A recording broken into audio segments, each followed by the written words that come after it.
Just as the sun was setting on a bright spring day, a car that goes up and down the steep hill from the bottom of Main Street to the zoo in Cincinnati started to go up with its load of precious people. The car was full of people, but not too crowded. Among them were some young people with happy faces, showing how joyful and free they felt. The world seemed like a wonderful, happy place to them. One young girl, who was sitting in the middle on one side of the car, caught everyone's attention. She was about 17 years old, with a slim and graceful body. She had a lovely face, happy blue eyes, and lots of curly golden hair that hung around her white forehead in pretty little rings.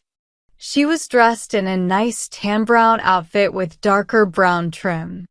On her head, she wore a stylish brown straw hat with pink apple blossoms and a pretty brown ribbon.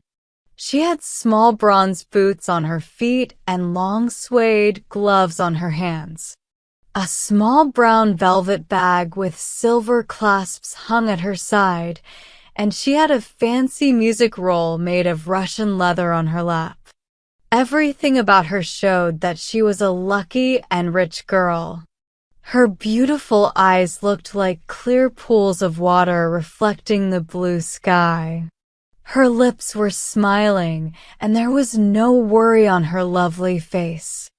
Directly opposite her sat a young man who looked like he was not rich, although anyone who saw his noble face would want to look at him again. He was tall and strong, with broad shoulders and a big chest. He stood straight and had a big head held proudly on a well-shaped neck. He looked like the picture of manly beauty, strength, and health. His face was one that, once seen, could never be forgotten. It was serious and kind, yet his mouth had a determined look. Sometimes, a playful light would shine in his clear, dark brown eyes, showing that under his serious look, there was a quiet sense of humor and fun. His features were strong and even, his forehead was full and nicely shaped, his nose was curved, his mouth was firm, and his chin was big. It was a strong face, a good face, one to be trusted. The young man was about 23 or 24 years old, though his serious manner might make him seem older. He was wearing a very plain suit, which showed he was not rich. At his feet in a basket were a plane and saw, showing he was a carpenter. The pretty girl looked curiously and admiringly at the poor young man opposite her. He looked back at her respectfully. Her cheeks turned red, and she shyly lowered her eyes. When the car left the station and started going up the hill, no one knew about the terrible thing that was about to happen. The car was almost at the top, about to safely reach the station. But suddenly, something broke underneath. The car paused for a moment, scaring everyone. Then, it started moving backward, going faster and faster.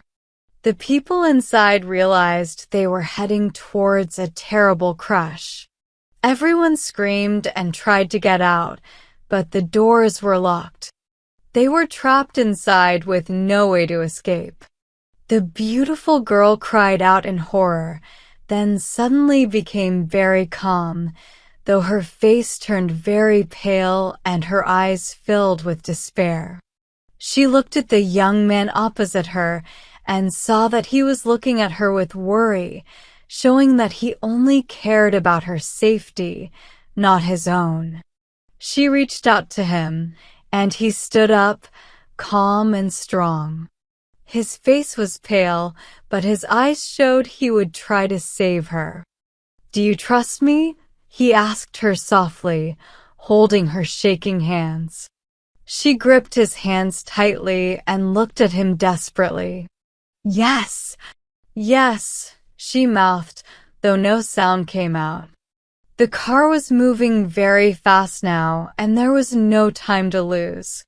The young man grabbed the straps above his head. "Quick now," he told her. "Stand up, put your arms around my neck, and hold on to me tightly." She looked up at him helplessly, unable to move.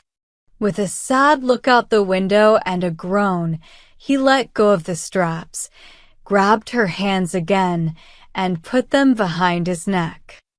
"Hold on, hold on," he cried in a desperate voice.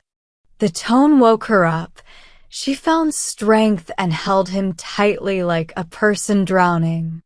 He lifted her a few inches off the floor, grabbed the straps above, and pulled himself up, hoping to avoid some of the shock. He was just in time. The crash came with terrible screams and then silence. The car broke into thousands of pieces, burying 20 people underneath.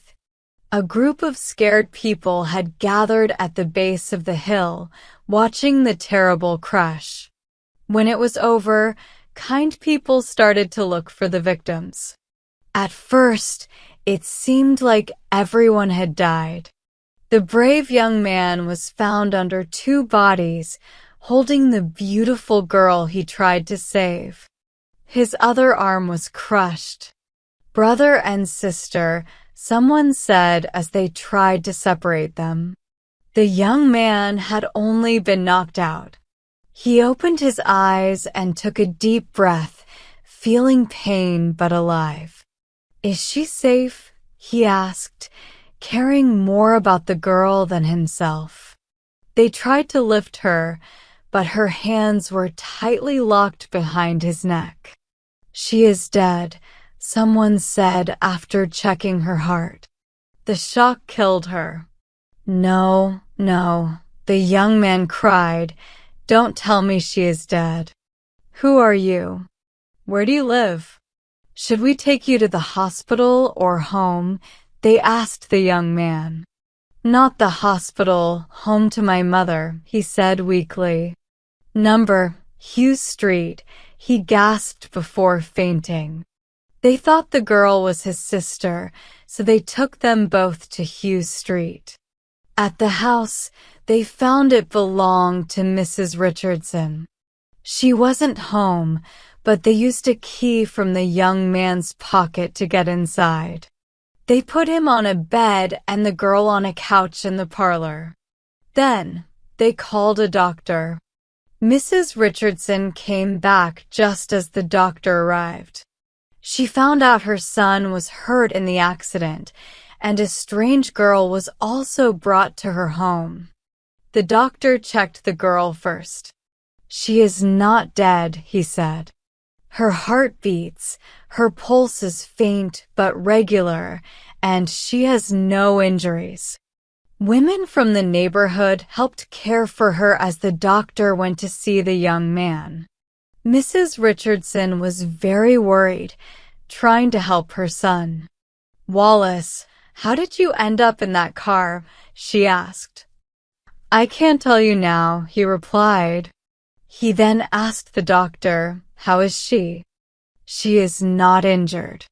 She will be fine unless she gets a fever from the shock," the doctor said. "Thank heaven," Wallace murmured, then fainted again. The doctor found that Wallace had 2 broken ribs and a broken arm. He treated his injuries, and though Wallace was weak, he was comfortable. The doctor then went back to check on the girl in the other room.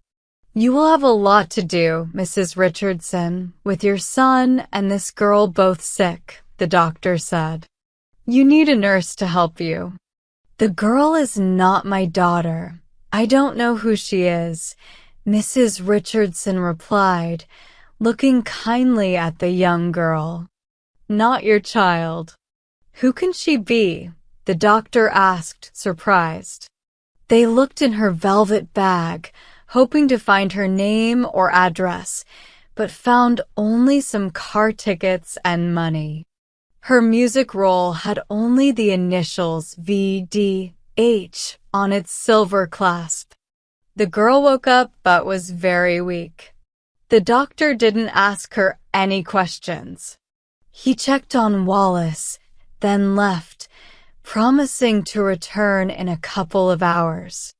When he came back, Wallace was sleeping comfortably, but the young girl had a high fever and was delirious. "Should I take her to the hospital?" Dr. Norton asked Mrs. Richardson. "Taking care of both of them is too much for you, and her family might find her there soon." "I can't bear to let her go," Mrs. Richardson said with tears.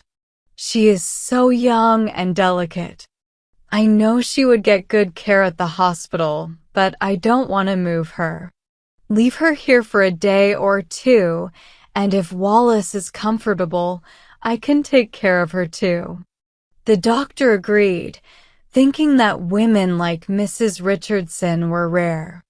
2 days later, this ad appeared in the Cincinnati newspapers.